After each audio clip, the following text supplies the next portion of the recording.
gather close to the fire.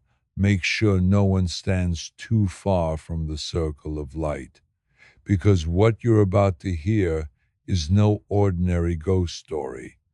This is the testimony of Matt McH, a man who grew up in the cold shadow of the abandoned steel mills of Youngstown, Ohio.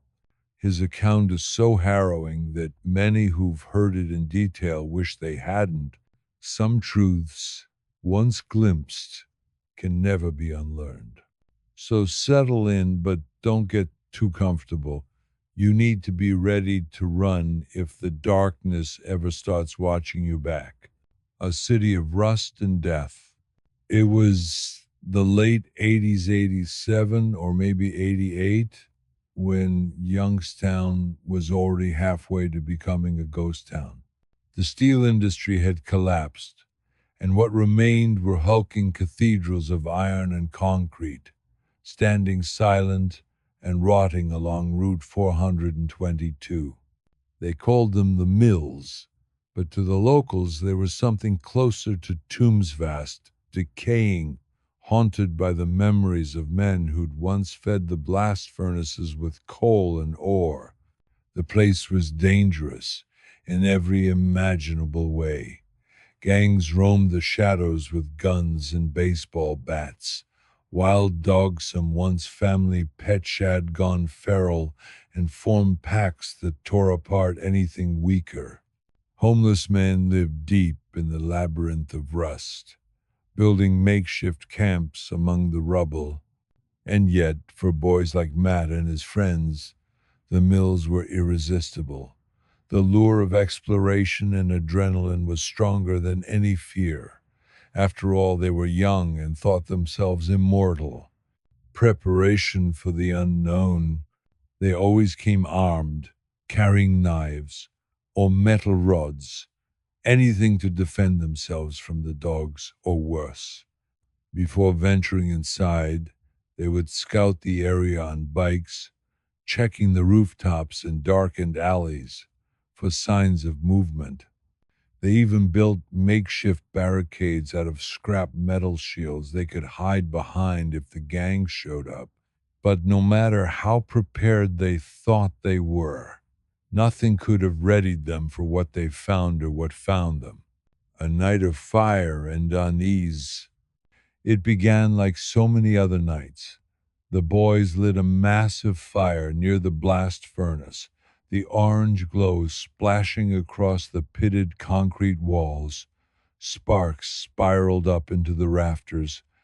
They told jokes and dared each other to creep farther into the mill's black corridors.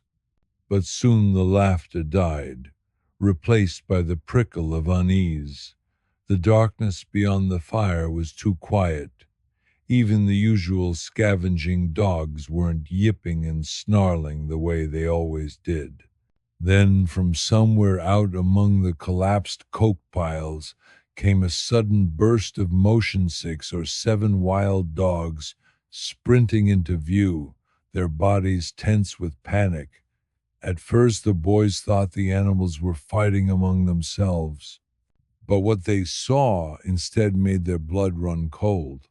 The unseen attack, something out there, a shape they couldn't yet see, was tossing the dogs through the air as if they weighed nothing. Yelps turned to screams of pain. One dog flew over a mound of slag, its body landing in the dirt with a sickening crack. The boys tried to tell themselves it was just a bigger dog, maybe a bear, maybe anything their minds could accept, but then the thing emerged, crawling over the slag pile like an eclipse of nightmares. They froze where they stood. The fire popped and hissed, but none of them dared look away.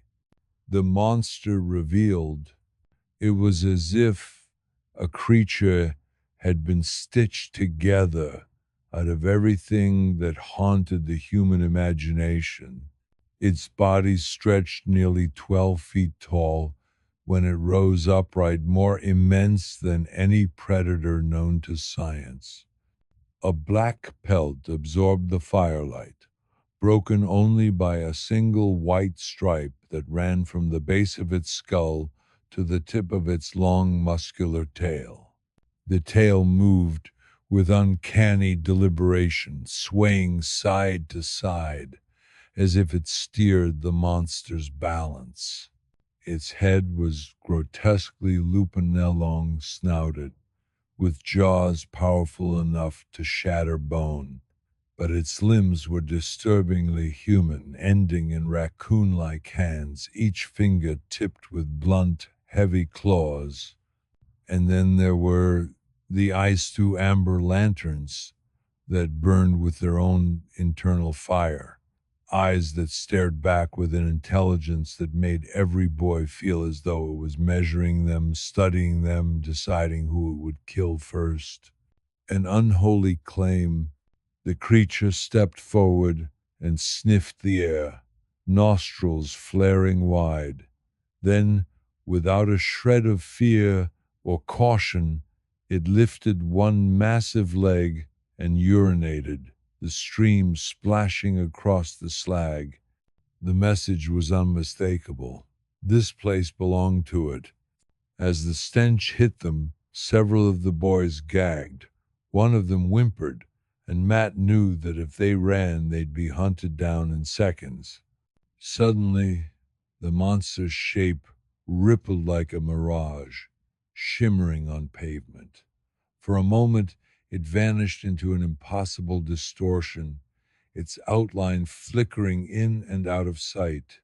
It was cloaking itself the same way the predator in the movies disappeared into the jungle. Only this was real, and it was standing 20 feet away. The growl that shattered courage. Then came the sound that drove several of them to their knees, a growl so deep and resonant it felt as though it erupted from inside their own rib cages. It was a noise that was part roar, part infrasound vibration, the kind of frequency that can paralyze a living thing with terror. Matt could feel his pulse thrumming in his throat.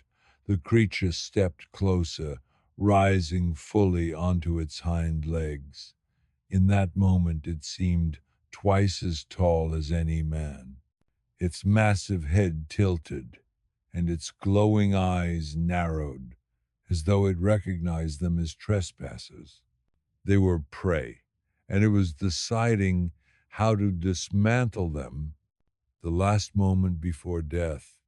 Every instinct screamed to flee, but their legs refused to move. It was as if the darkness itself was pressing down on them, forcing them to stay and watch their doom unfold. The monster put one paw on the stairs leading to the catwalk above.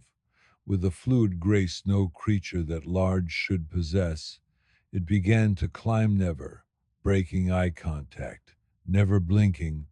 It was almost upon them, close enough that Matt thought he could see strands of saliva sliding from its jaws. He knew this was how he would die. And then, like a miracle, a train horn shrieked in the distance. The vanishing? The monster paused mid-step. Its massive head snapped toward the sound. For a moment, the entire mill seemed to exhale. In a heartbeat, the thing collapsed into itself, its body dissolving into a swirling black cloud.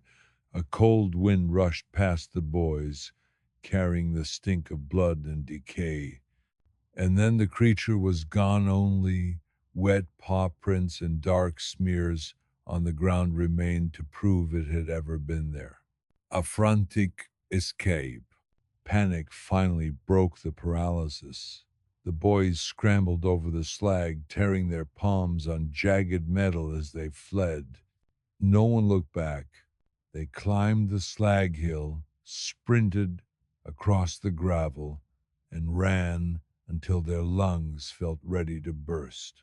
For miles they ran, the memory of those burning eyes propelling them faster than they'd ever moved in their lives. The aftermath, scars that never healed. In the weeks that followed, no one dared return to the mill. Some of the boys never spoke of what they'd seen, even on their deathbeds. A few succumbed to nightmares so severe they developed PTSD. Others fell into addiction or met early graves, their lives cut short by something no doctor could diagnose. Matt himself was plagued by dreams of the creature visions of it, watching him from the corners of abandoned places. Even years later, he sometimes glimpsed its shape in the shadows, waiting for the moment he was alone again. The priest's verdict. When Matt finally confessed the story to a local priest, the old man listened in grim silence. He told Matt that the boys had survived only because something had intervened on their behalf, that the horn of the train was no accident. He said the thing they'd encountered was not a mere animal, but something demonic, or perhaps something that had slipped through the cracks of reality itself. A cautionary tale for those who dare the dark. Matt's testimony is not an ordinary campfire story. It is a warning that in the decaying places of the world, there are things older and crueler than any legend. It was no bear, no dog, no cryptid bound by the laws of nature. It was a predator from somewhere beyond, and it had only just begun to hunt. So if you ever find yourself standing on the edge of a dark ruin, staring into an emptiness that feels like it's staring back, remember this story. Remember that some shadows are alive, and if you see those amber eyes ignite in the black, do not look away, because you might never get another chance to run. Stay close to the fire. Stay vigilant. And never, ever think you are alone in the dark.